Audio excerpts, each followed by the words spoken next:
ألا بذكر الله تطمئن القلوب۔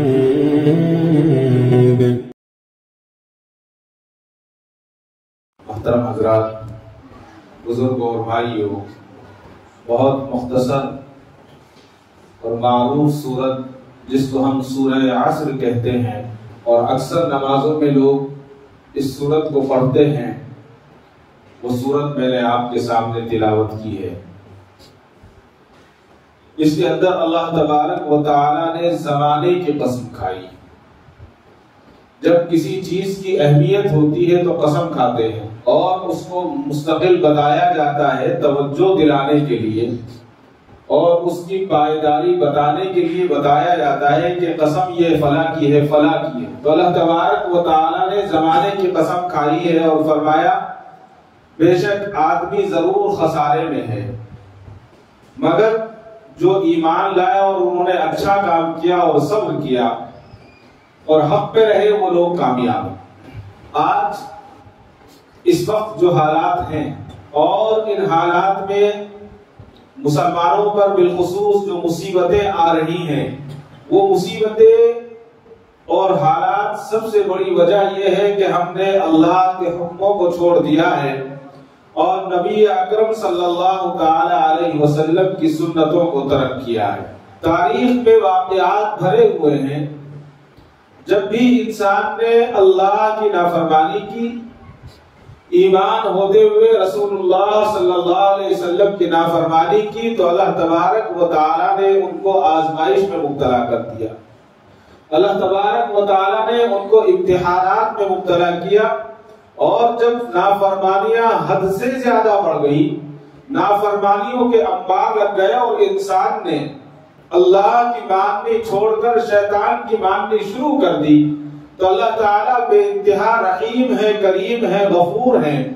انہوں نے اللہ تعالیٰ نے اس بندے کو بہت زیادہ مہلت عطا فرماتے ہیں، لیکن جب یہ مانتا نہیں ہے تو پھر اللہ تبارک و تعالیٰ کو جب غضب آتا ہے اور غصہ آتا ہے تو اللہ تعالیٰ پھر اپنا عذاب نازل فرما دیتے ہیں، اور مختلف عذابات جن کی مختلف شکلیں آج ہم دیکھ رہے ہیں۔ کہیں کسی پر جنگ مسلط کر دی جاتی ہے، آپس میں لڑتے ہیں، آج جنگیں ہو رہی ہیں۔ بہت سارے ملک ایسے ہیں جو جنگوں میں مبتلا ہیں، بہت سارے ملک ایسے ہیں جہاں پانی کی قلت ہے، وہاں پینے کا صحیح پانی لوگوں کو میسر نہیں ہے۔ بہت ساری زمینیں ایسی ہیں جہاں برسات نہیں ہو رہی ہے، اور بہت ساری زمینیں ایسی ہیں، بہت سارے ملک ایسے ہیں کہ وہاں بارش کا موسم نہیں ہے، اس کے باوجود بہت زیادہ بارش ہو رہی ہے۔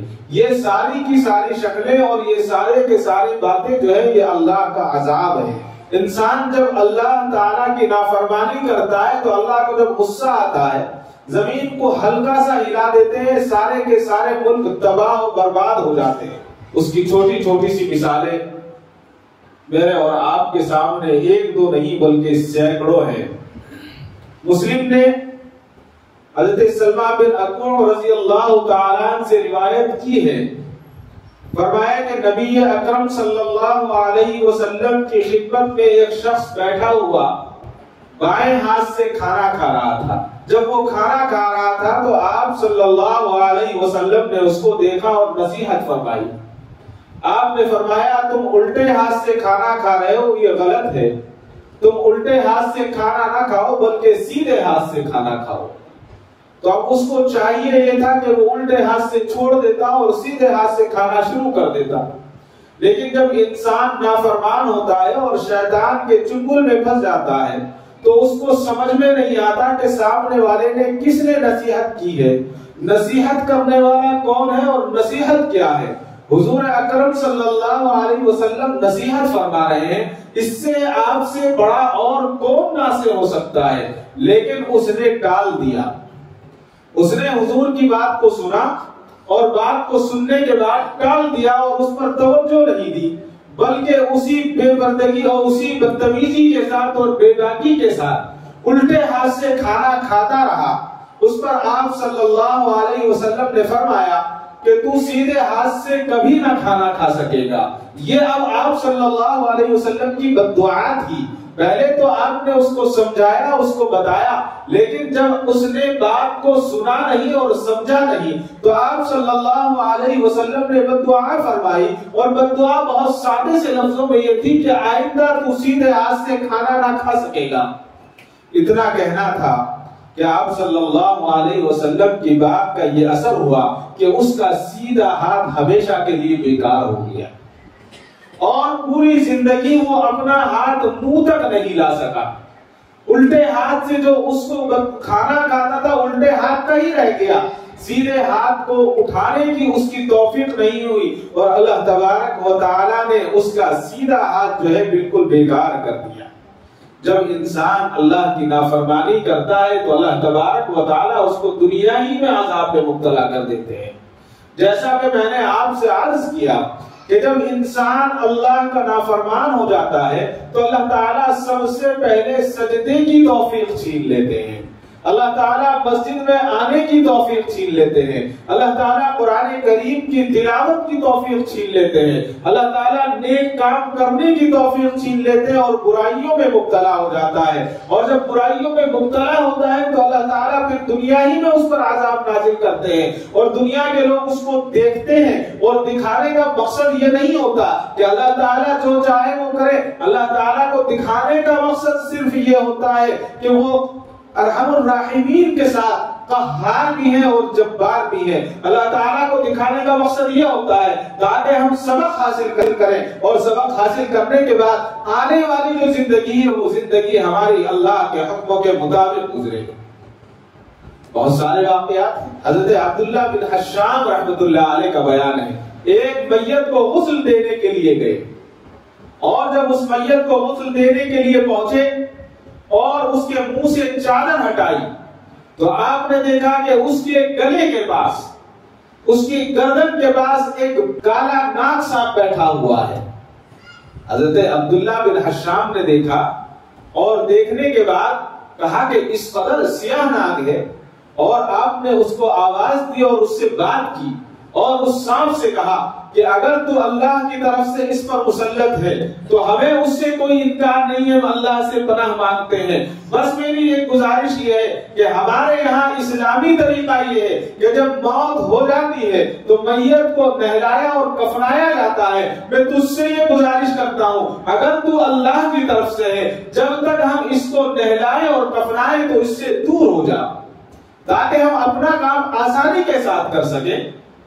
تو حضرت عبداللہ بن حشام نے کہا کہ اس میت کا منہ کھلا اور اس میت کے گلے کے اندر چلا گیا، اور گلے کے اندر جا کر اس کے اندر بیٹھ گیا، اور اس کا منہ سے جب ہم دیکھتے تھے تو گلے کے اندر سے سانپ جھانکتا تھا۔ کتنا عبرتناک منظر ہو میرے اور آپ کے لیے، جب ہم سنتے ہیں تو ہمارے رونگٹے کھڑے ہو جاتے ہیں۔ دیکھنے والوں نے کیا منظر دیکھا ہوگا؟ حضرت عبداللہ کہتے ہیں کہ سانپ کو دیکھتے ہی میں نے اس سے کہا کہ اگر تو خدا کی طرف سے مامور ہے تو جب تک ہم فارغ نہ ہو تو یہاں سے ہٹ جا۔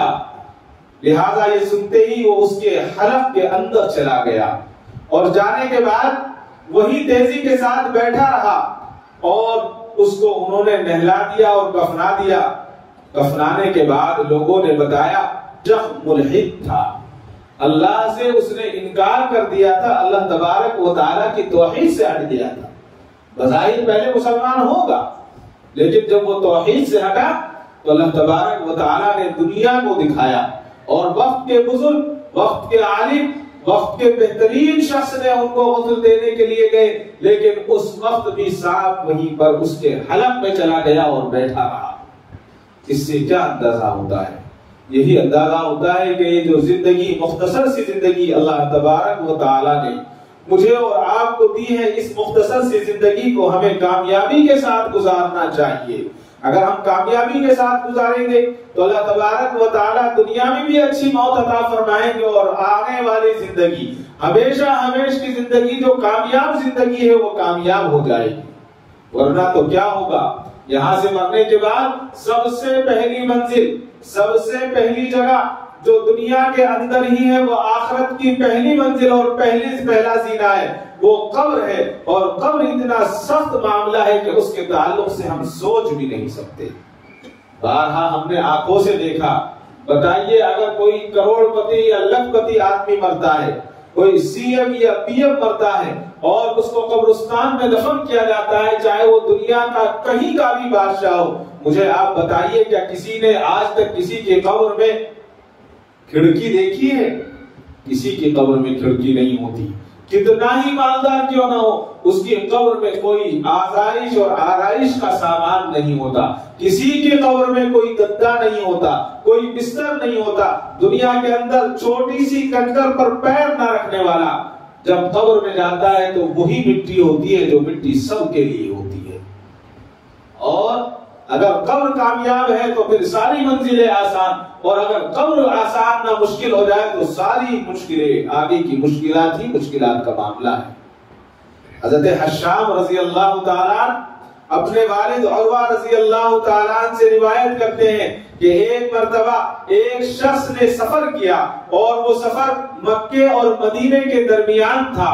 وہ شخص جب مکے اور مدینے کے درمیان جا رہا تھا تو جاتے جاتے ایک قبر کے پاس سے گزر ہوا۔ اس زمانے میں کیا ہوا کرتا تھا کہ مستقل قبرستان نہیں ہوا کرتے تھے، کہیں جس کا انتقال ہوا وہیں دفن کر دیا۔ آج بھی بہت سارے علاقے ایسے ہیں جہاں پر کہیں باغ پہ دفن کر دیتے ہیں، کہیں کھیت پہ دفن کر دیتے ہیں، کہیں بھی کر دیا جاتا ہے۔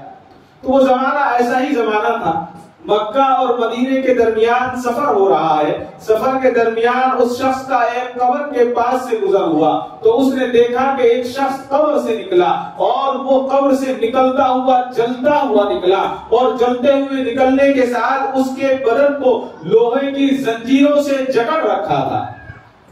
اب ایک آدمی اگر کوئی جلتا ہوا کسی کو میں اور آپ دیکھ لیں تو ہماری روح کانپ جاتی ہے، اور اس کے اوپر لوہی کی چین میں اس کو جکڑا ہوا ہے اور وہ جل رہا ہے۔ تو جب اس شخص نے اس مسافر کو دیکھا تو آواز لگائی، اور آواز لگا کر کہا کہ اے اللہ کے بندے تو ایک منٹ کو سن اور میرے جسم پر تھوڑا سا پانی ڈال دے تاکہ مجھے اس آگ سے نجات مل سکے اور مجھے آرام مل سکے، مجھے اس آگ سے نجات ملے اور آرام ملے۔ تو اتنے میں قبر سے دوسرا شخص نکلا اور دوسرے شخص نے اتنے میں آواز لگائی، اے اللہ کے نیک بندے اس پر پانی نہ چھڑکنا، اس پہ پانی نہ ڈالنا۔ یہ واقعہ دیکھ کر جو سوار تھا، جو سفر کرنے والا مسافر تھا، بے ہوش ہو گیا۔ میں اور آپ ہوتے تو یہی حال ہوتا۔ دونوں کے دو آدمیوں کو دیکھ رہا ہے، ایک تو جلا ہوا ہے، جل رہا ہے اور ساتھ میں چینوں میں لپٹا ہوا ہے اور فریاد کر رہا ہے، اور دوسرا آدمی کہتا ہے کہ اللہ کے نیک بندے اس پہ پانی نہیں چھڑک رہا ہے، یہ اللہ کا عذاب ہے۔ جب اس نے دیکھا تو بے ہوش ہو گیا، ہوش آیا، اور جب ہوش آیا تو اس نے دیکھا کہ بدن کے سارے بال سفید ہو چکے تھے۔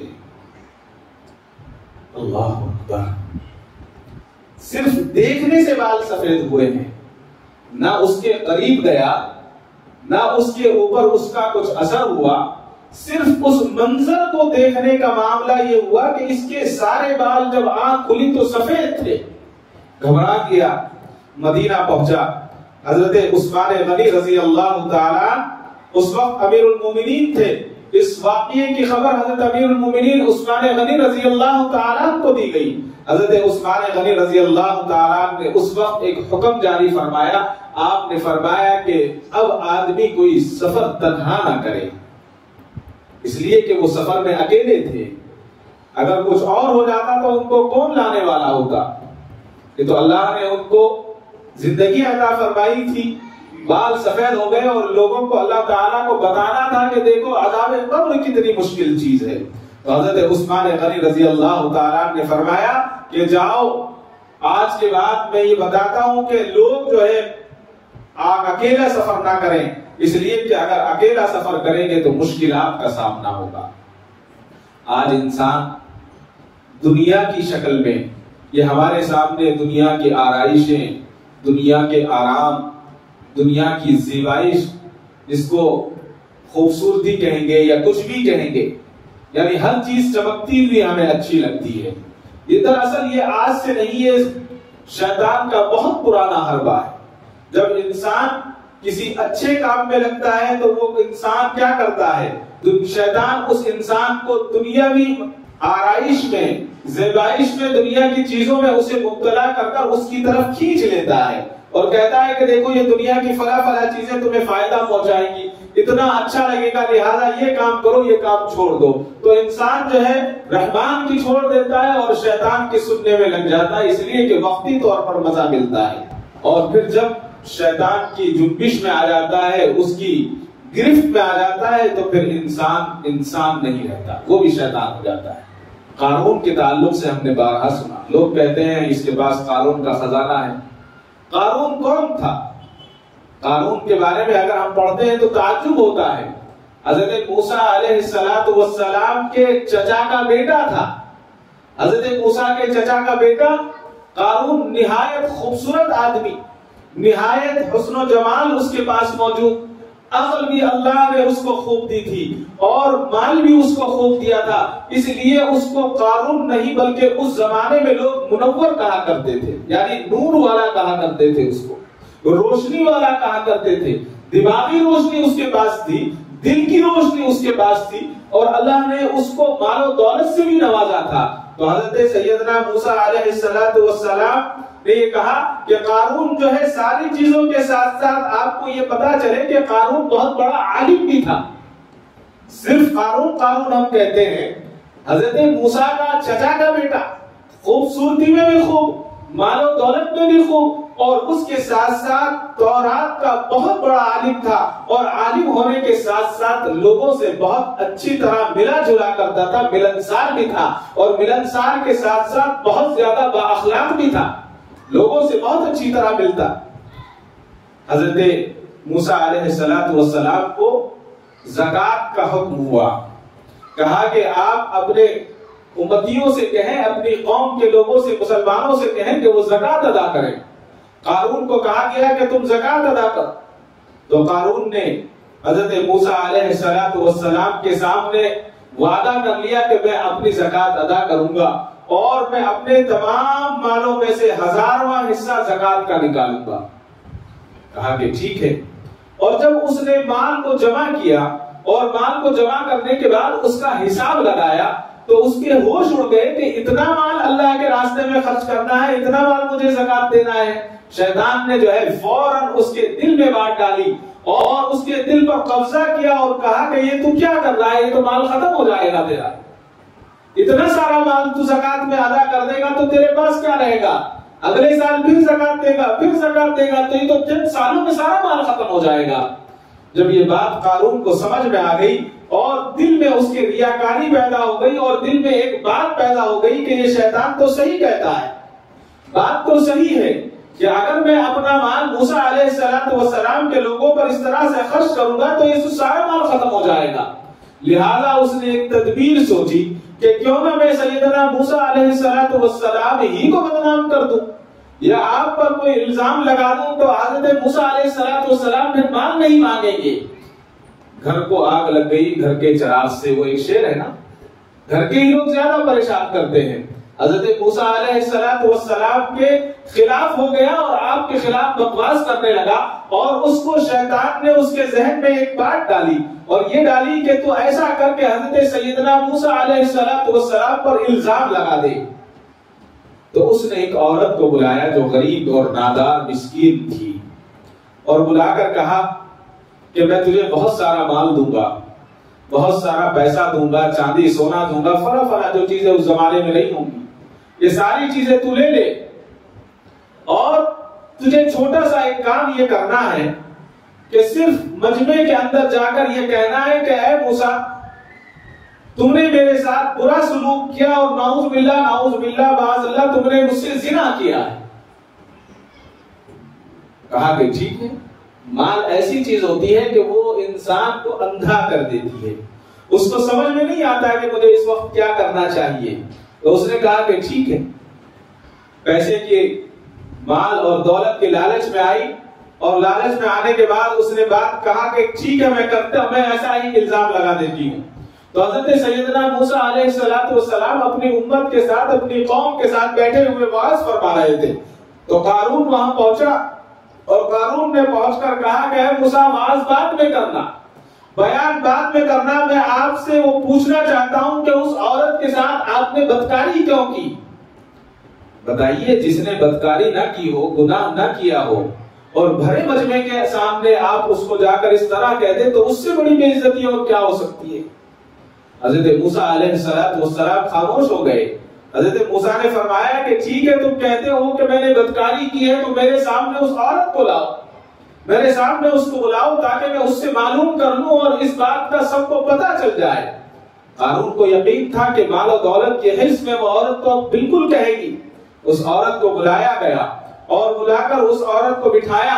حضرت موسیٰ علیہ السلام نے کہا، اے عورت، اس اللہ کی قسم جس نے بنی اسرائیل کو فرعون سے بچایا، فرعون کے لشکر سے بچایا اور دریائے نیل کے درمیان میں راستہ پیدا کیا اور اس راستے کو سکھا دیا اور اس راستے سے پار کر دیا، میں اس خدائے وحدہ لا شریک کی قسم دیتا ہوں، تم سے پوچھتا ہوں کہ تم بتاؤ کیا میں نے تمہارے ساتھ کوئی زیادتی یا بدکاری کی ہے؟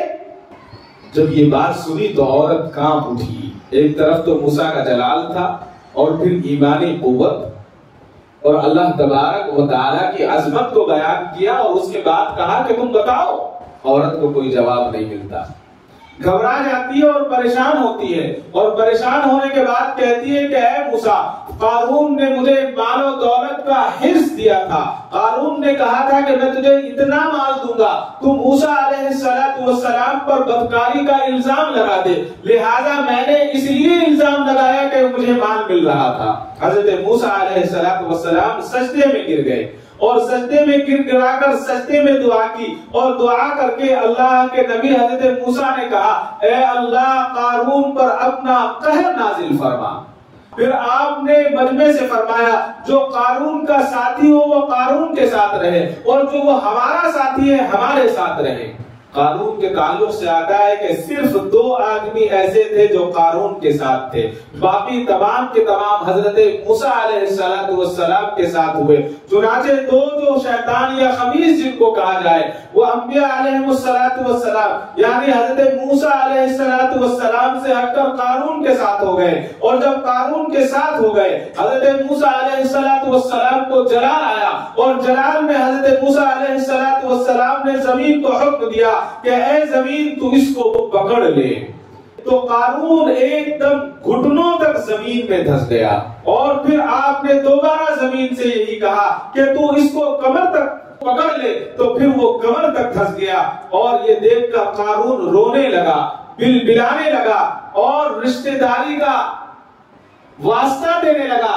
کیا ہوتا ہے جب آدمی پہلے حرکت کرتا ہے اور پھر کہتا ہے کہ میں فلاں تھا، میں فلاں تھا، کہا کہ میں تو آپ کے چچا کا بیٹا ہوں، آپ مجھے یہ سزا دے رہے ہیں، مجھے زمین میں دھسا رہے ہیں۔ لیکن حضرت موسیٰ علیہ السلام کو غصہ تھا، اور یہاں تک کہ وہ جب زمین میں کمر تک دھس گیا تو ساتھ میں جو چیلے تھے، جو دوسرے 2 شیطان تھے، انہوں نے کہا کہ موسیٰ علیہ السلام قارون کو زمین میں اس لیے نہیں دھسا رہے ہیں کہ اس نے الزام لگایا ہے یا عورت کو مال کی لالچ دی ہے۔ دیکھیے، جب شیطان انسان کی عقل ختم کرتا ہے تو کس طرح سے ختم کرتا ہے؟ کہنے لگے بلکہ یہ قارون کو اس لیے دھسا رہے ہیں کہ قارون کے جتنا مال ہے اور جتنی دولت ہے وہ ساری کی ساری موسیٰ علیہ السلام رکھ لیں گے، اس لیے آپ دعا کر رہے ہیں۔ تو حضرت موسیٰ علیہ السلام کو اس دولت کی کیا ضرورت تھی؟ حضرت موسیٰ کو غصہ آیا اور حضرت موسیٰ نے حکم دیا کہ اے اللہ، تو اس کے مال کو بھی، اس کی دولت کو بھی، اس کی تمام چیزوں کو زمین میں دھسا دے، اور ساری کی ساری چیزیں زمین میں دھس گئی۔ حضرت موسیٰ کو اس کے مال کی ضرورت نہیں تھی، اس کے چاندی اور سونے کی ضرورت نہیں تھی۔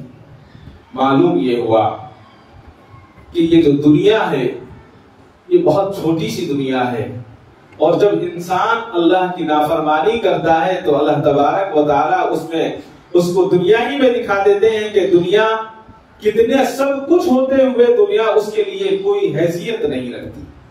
بتائیے، اتنا مال، اتنی دولت اگر اللہ کے راستے میں خرچ کرتا تو اللہ تعالیٰ اس کو اور عطا فرماتے، لیکن اللہ تعالیٰ نے کیا کیا؟ ساری کی ساری دولت اور ساری کی ساری چیزیں اس سے لے لی اور وہ ساری کی ساری چیزیں ختم ہو گئی۔ اور جب انسان اللہ کی فرما برداری کرتا ہے تو اللہ تبارک و تعالیٰ اس کو نوازتے بھی ہیں اور اللہ تبارک و تعالیٰ اس کی سنتے بھی ہیں اور اس کی مانتے بھی ہیں۔ ایک شخص کے تعلق سے آتا ہے کہ بلعم بن باعورہ کے نام سے ایک شخص تھا، بزرگ آدمی تھا، اپنے دور کا بہت بڑا عالم اور زاہد ہونے کے ساتھ ساتھ اللہ تعالیٰ نے اس کو اسم اعظم کا علم عطا فرمایا تھا۔ اسم اعظم کس کو کہتے ہیں؟ یعنی اللہ تعالیٰ کو یاد کرنے کا سب سے مجرب عمل۔ سادی سی زبان میں آپ کو بتا رہا ہوں، اللہ کو پکارنے کا سب سے پیارا طریقہ، اللہ تبارک و تعالیٰ کے بالکل قریب ہونے کا ذریعہ، اس کو اسم اعظم کہا جاتا ہے۔ تو اس شخص کو اللہ تبارک و تعالیٰ نے، بلعم بن باعورہ کو اللہ تعالیٰ نے اسم اعظم کا علم دیا تھا، اور وہ علم میں اتنا پختہ تھا کہ جس کا تصور ہم نہیں کر سکتے۔ جب وہ بیٹھ کر اپنے علم کے ذریعے، اپنے عمل کے ذریعے علم اور عمل کو ایک ساتھ انجام دیتا تو دنیا میں بیٹھے بیٹھے عرش اعظم کو دیکھا کرتا تھا۔ اب آپ اندازہ لگائیے کہ جس کی روحانی طاقت اتنی بڑی کہ دنیا میں اپنے گھر میں بیٹھ کر عرش اعظم کو دیکھے تو اللہ تبارک و تعالیٰ کا کتنا بڑا اس پر فضل اور اس کا احسان ہوگا۔ اور اس کے تعلق سے آتا ہے کہ بلعم بن باعورہ جس کے تعلق سے دعا کرتا اس کی دعا قبول ہو جایا کرتی اور وہ کام ہو جایا کرتا، اور جس کے لیے بد دعا کرتا اس کے لیے وہ بد دعا قبول ہوتی اور برباد ہو جاتا۔ تو ایک مرتبہ اس کی قوم کے کچھ احباب آئے اور آ کر اس کے سامنے گڑ گڑانے لگے اور کہنے لگے کہ تم جانتے نہیں ہو کہ موسیٰ علیہ السلام اپنے لشکر بنی اسرائیل کے ساتھ، جو نہایت مضبوط لشکر ہے اور ان کے ساتھ ساز و سامان بھی بہت ہے، وہ ہمارے اوپر حملہ کرنے آ رہے ہیں، لہذا تمہارے سے یہ گزارش ہے اور درخواست ہے کہ تم حضرت موسیٰ علیہ السلام کے خلاف دعا کر دو، اس لیے کہ تمہارے پاس اسم اعظم کا عمل ہے، اور جب تم دعا کرو گے اللہ تبارک و تعالیٰ حضرت موسیٰ کو یا تو شکست دے دیں گے یا حضرت موسیٰ علیہ السلام واپس چلے جائیں گے۔ بلعم بن باعورہ نے کہا کہ یہ مشکل ہے، اس لیے کہ موسیٰ اللہ کے نبی ہے، میں اللہ کے نبی کے خلاف دعا کا عمل نہیں کر سکتا۔ آپ ایسا کرو کہ خاموشی اختیار کر لو اور حضرت موسیٰ علیہ السلام کی بات کو مان لو۔ لیکن لوگ گڑ گڑاتے رہے، بار بار کہتے رہے کہ تم ایسا کرو کہ تم بد دعا کر دو، اور جب وہ نہیں مانا تو اس کے پاس بہت سارے ہدیہ لے کر آئے جس کو رشوت ہم کہتے ہیں، بلعم بن باعورہ کے پاس پیش کیے اور کہا کہ یہ آپ کی خدمت میں ہم دیتے ہیں۔ اب جب مال کو دیکھا تو شیطان نے بلعم بن باعورہ کے دل میں جو ہے مال کی محبت پیدا کر دی، اور مال کی محبت پیدا ہونے کے بعد اس نے ایک چور راستہ نکالا اور کہا کہ دیکھو میں بددعا ڈائریکٹ نہیں کر سکتا، پہلے میں استخارہ کر لیتا ہوں، اگر استخارے میں آ جاتا ہے تو میں بددعا کرتا ہوں ورنہ بددعا نہیں کر سکتا۔ لوگوں نے کہا کہ ٹھیک ہے۔ بلعم بن باعورہ نے استخارہ کیا، استخارے کے اندر آیا کہ حضرت موسیٰ علیہ السلام کے خلاف بددعا نہیں کر سکتے۔ پھر استخارہ کیا، پھر یہی آیا، پھر استخارہ کیا، پھر یہی آیا، لیکن ایک طرف استخارہ منع کر رہا ہے اور دوسری طرف بلعم بن باعورہ کو ایک سامنے دنیا کا مال پڑا ہوا ہے، تو اس نے دنیا کے مال کو ترجیح دی اور اپنی گدھی پر بیٹھا اور گدھی پر بیٹھ کر پہاڑ کی طرف جانے لگا جہاں پر قوم جمع تھی۔ گدھی کو آگے بڑھاتا ہے اور گدھی اپنا منہ موڑتی ہے، گدھی کو مارتا ہے اور آگے بڑھاتا ہے، گدھی اپنا منہ موڑتی ہے۔ اس کے بعد جب گدھی کو مارتا رہا اور گدھی منہ موڑتی رہی تو گدھی کو اللہ تبارک و تعالیٰ نے گویائی عطا فرمائی، زبان عطا فرمائی، اور اس نے کہا اے بلعم بن باعورہ تو ایک مصیبت کی طرف جا رہا ہے، تو ایک غلط کام کی طرف جا رہا ہے، ایک طرف اللہ تبارک و تعالیٰ منع کر رہے ہیں، تجھے حکم دے رہے ہیں کہ تو اس کام کو نہ کر، اور تجھے معلوم ہے کہ سیدنا موسیٰ علیہ السلام برحق ہے، وہ سچائی کی طرف جا رہے ہیں اور صحیح کام کر رہے ہیں، اور ان کے ساتھ حضرت موسیٰ علیہ السلام کے ساتھ فرشتوں کی ایک بڑی جماعت ہے۔ لہذا میں دیکھ رہی ہوں کہ میرے سامنے فرشتوں کی جماعت آتی ہے اور میرا منہ ادھر کو موڑ دیتی ہے اور تو مجھے زبردستی کرتا ہے کہ تو آگے چل۔ لیکن بلعام بن باعورہ نے مال کے حرص کی لالچ میں اس کا منہ آگے کیا اور زبردستی اس کو لے کر جاتا رہا، اور جانے کے بعد اس جگہ اس کو لے کر گیا جہاں پر جس کا نام حسبان نامی ایک پہاڑی تھی، اس پہاڑی پر چڑھ گیا اور بلندی سے حضرت سیدنا موسیٰ علیہ السلام کے لشکر کو دیکھا، اور دیکھنے کے بعد پھر اس کے دل میں بات آئی کہ میں تو غلط کر رہا ہوں، لیکن پھر مال و دولت کی حرص، پھر وہی دولت کے لالچ، اور لالچ میں آ کر اس نے بد دعا شروع کر دی، اور بد دعا شروع کی کہ اے اللہ، اے خدا عز و جل، حضرت موسیٰ علیہ السلام کے لیے بد دعا کر رہا تھا، لیکن حضرت موسیٰ کا جب وہ نام لیتا تو موسیٰ کے نام کی جگہ بلکہ اس کی قوم کا نام آ جاتا، اس کی زبان سے موسیٰ علیہ السلام کا نام نہیں نکلتا تھا بلکہ دوسروں کا نام نکلتا تھا، اس کی قوم کا۔ اس کی قوم کے لوگ وہاں موجود تھے، انہوں نے کہا کیا غضب کر رہے ہو، تمہیں تو موسیٰ علیہ السلام کے لیے بد دعا کے لیے بلایا گیا ہے اور تم ہمارے لیے بد دعا کرتے ہو۔ تو اس شخص نے کہا، بلعام بن باعورہ نے، کہ اے میری قوم میں کیا کروں، میں بولنا چاہتا ہوں موسیٰ کا نام اور میری زبان سے تمہارا نام نکل رہا ہے، میں کیا کر سکتا ہوں۔ اس کے بعد اچانک اس پر غضب الہی نازل ہوا، اللہ کا عذاب نازل ہوا، اور اس کی زبان نکل کر اس کے سینے تک آ گئی۔ دیکھیے جب اللہ تعالیٰ کی نافرمانی ہوتی ہے تو اللہ تعالیٰ اس طرح سے دنیا کے سامنے عذاب دیتے ہیں۔ اس کی زبان، جس کی زبان ہلتے ہی اللہ تعالیٰ اس کے لیے اس کی بات کو مان لیا کرتے تھے، اور جس کو اللہ نے اتنا علم عطا فرمایا کہ دنیا زمین پر بیٹھ کر عرش کو دیکھا کرتا تھا، جب اس نے اپنی زبان کا غلط استعمال کیا تو ایسا عذاب نازل ہوا کہ زبان نکلی اور اس کے سینے تک لٹک گئی، اور سینے تک لٹکنے کے بعد اس نے اپنی قوم کی طرف دیکھا اور قوم کی طرف دیکھ کر رو کر کہا، افسوس، ہائے افسوس، میری دنیا اور آخرت دونوں برباد ہو گئی ہے، میرا ایمان بھی جاتا رہا اور میں قہر خداوندی میں مبتلا ہو گیا۔ اس کو احساس ہو گیا کہ میں اللہ کے عذاب میں مبتلا ہو گیا۔ تو یہ دنیا جو ہے بہت مختصر سی ہے۔ آج ہم یہ سوچتے ہیں کہ ہم اپنے بچوں کو بہت بڑا انجینئر بنا لیں گے، بہت بڑا ماسٹر بنا لیں گے، بہت بڑا کچھ بنا لیں گے۔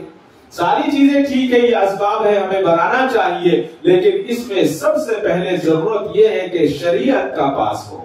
اگر ہم نے شریعت کو چھوڑا یا شریعت کا مذاق اڑایا، ٹوپی اتارنا، حجاب اتارنا، داڑھی کٹوانا، یہ ساری کی ساری شریعت کے اندر ہے، اگر ان کی قربانی دے کر ہم دنیاوی تعلیم کو فروغ دیتے ہیں یا دنیاوی تعلیم کے ہم ترجیح دیتے ہیں تو سمجھ جائیے کہ کبھی کامیابی نہیں ہوگی۔ سن 665 ہجری میں بصرہ گاؤں جو ہے ایک مشہور گاؤں گزرا ہے، جہاں کا ہم بارہا حضرت حسن بصری کے تعلق سے سنتے ہیں۔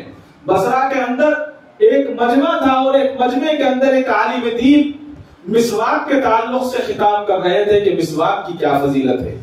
مسواک کی فضیلتیں انہوں نے بتائی کہ 70 فضیلتیں ہیں، اور صحابہ کی یہ حالت تھی کہ مسواک کو کان کے اوپر لگایا کرتے تھے، جس طرح سے ہمارے یہاں ہم نے دیکھا کارپینٹر جو ہے پینسل جو ہے کان کے اوپر لگا لیتے ہیں، نکالنے میں جلدی ہوگی، ڈھونڈنا نہیں پڑے گا، کان کے پاس سے اٹھاتے اور اپنا نشان لگا لیتے۔ اسی طرح سے اس زمانے میں صحابہ کے یہ عالم تھا کہ مسواک کان کے اوپر لگایا کرتے تھے۔ ایک تو عربوں میں مسواک بہت باریک استعمال کرتے ہیں، ہمارے یہاں تو بہت موٹی مسواک یوز کرتے ہیں ہم لوگ، ان کے یہاں بہت باریک سی مسواک ہوتی ہے۔ تو وہ مسواک کو یہاں لگایا کرتے تھے، اور اس مسواک کے تعاون سے، اور عالم دین نے بتایا کہ اس مسواک کی اتنی فضیلتیں ہیں، اور ایک نماز جو ہے جو مسواک سے پڑھی جاتی ہے وہ 70 گنا زیادہ افضل ہے۔ یہ ساری کی ساری باتیں بتا رہے تھے کہ جب انسان کی موت واقع ہوتی ہے تو شہادتین کا یاد دلاتے جاتا ہے، یعنی کلمہ یاد آ جاتا ہے، اور ہر مسلمان اور مومن کی دلی آرزو ہوتی ہے اسے کلمے کے ساتھ اس کی موت ہو۔ لوگوں کو مسواک کے تعلق سے غفلت نہیں برتنی چاہیے۔ یہ ساری کی ساری باتیں وہ بتا رہے تھے تو اسی مجمع میں سے ایک شخص اٹھا جس کا نام تھا ابو اسلام. وہ کھڑا ہوا اور کھڑا ہو کر نعوذ باللہ شیطان نے اس کو بھڑکایا اور کہا کہ مولوی صاحب آپ کیا کہتے ہو مسواک کے تعلق سے؟ ایسا کچھ نہیں ہے اس لکڑی کے اندر. اور یہ کہنے کے بعد اس نے اپنی مسواک کو لیا اور کہا کہ تم مسواک کی فضیلتیں بیان کرتے ہو، میں بتاتا ہوں مسواک کیا ہے. مسواک کو میں اپنی پاخانے کی جگہ پر رکھتا ہوں، مسواک کی کوئی اہمیت نہیں ہے، یہ کہا اور اس مسواک کو اپنے پاخانے کی جگہ پر اس نے لگا دیا. سارے کا سارا مجمع سناٹا. بظاہر اس وقت تو سب خاموش تھے. اسی وقت جب اس نے مسواک کو ہٹایا اس کے درد شروع ہو گیا. لکھا ہے کہ درد شروع ہونے کے بعد 9 مہینے تک اس کو درد ہوتا رہا اور 9 مہینے کے بعد اس کو جو ہے جب تکلیف پڑھنے کے بعد اچانک اس کے گھر میں وہ موجود تھا، سارا گھر موجود تھا. اس کے پاخانے کی جگہ سے ایک چوہے جیسا جانور نکلا. اس کے 4 پیر تھے اور اس کے 4 دانت تھے جو باہر نکلے ہوئے تھے اور اس کی بہت لمبی دم تھی اور وہ نکلا اور نکلنے کے بعد وہ بالکل چوہے کی شکل کا تھا اور اس کا منہ جو ہے مچھلی کی شکل کا تھا اور ایک بالغ لمبی اس کی دم تھی اور پیچھے کا حصہ اس کا خرگوش کی طرح تھا. اور جب وہ نکلنے کے بعد اس شخص نے بہت زور سے چیخ ماری اور چیخ مارنے کے بعد بے ہوش ہو گیا. اور اس وقت اس کی لڑکی بھاگ کر آئی اور اس نے دیکھا کہ ایک جانور کہاں سے آیا ہے. فوراً اس نے پتھر اٹھایا اور اس جانور کو مار دیا. وہ جانور وہی پڑا رہا. بستی کے لوگوں نے آ کر دیکھا اس جانور کو اور چاروں طرف اس جانور کی جو ہے شور مچ گیا کہ ایک ایسا جانور جو ہے ابو اسلام کے پیٹ سے اس نے جنم لیا ہے. اس کے بعد لوگوں نے دیکھا کہ بہت برسوں تک وہ جانور مردہ پڑا رہا اور 3 دن کے بعد یہ شخص ابو اسلام کا اسی تکلیف میں انتقال ہو. صرف اس نے ایک مسواک جیسی عظیم الشان سنت کے خلاف بکواس کی. مسواک کے تعلق سے جب انسان یہ کرتا ہے تو اللہ تبارک و تعالیٰ اس طرح سے اس کو عذاب میں مبتلا فرما دیتے ہیں. اسی طرح سے حضرت بہت سارے انبیاء علیہ السلام کی قوموں میں اللہ تعالیٰ نے مختلف عذاب فرمائے. حضرت سیدنا داؤد علیہ السلام کی قوم کے تعلق سے آتا ہے. بہت مختصر بات کرتے ہوئے عرض کر دوں کہ 70,000 آدمی ایک بستی میں رہا کرتے تھے. نہایت خوشحال تھے، بہت آرام سے ان کی زندگی گزر رہی تھی. لیکن حضرت داؤد علیہ السلام کی قوم کو اللہ تعالیٰ نے ایک چیز یہ فرمائی تھی کہ ہفتے کے دن تمہیں شکار نہیں کرنا مچھلی کا. سمندر کے کنارے بستی تھی تو اور ہفتے کے دن سب سے زیادہ مچھلی آتی تھی. تو لالچ آتا تھا کہ دوسرے دن مچھلی کم آتی ہے اور ہفتے کے دن زیادہ آتی ہے، کیا کیا جائے. تو شیطان نے ان کے دماغ میں ایک بات ڈالی کہ سمندر کے راستے سے چھوٹے چھوٹے نالے بناؤ. مچھلیاں جب ادھر آ جائیں تو اس نالے کو بند کر دو، مچھلی نہیں پکڑنا، ہفتے کے دن اتوار کے دن پکڑ لینا. حضرت داؤد نے کہا کہ یہ بھی شکار ہے، تم اس کو قید کر رہے ہو.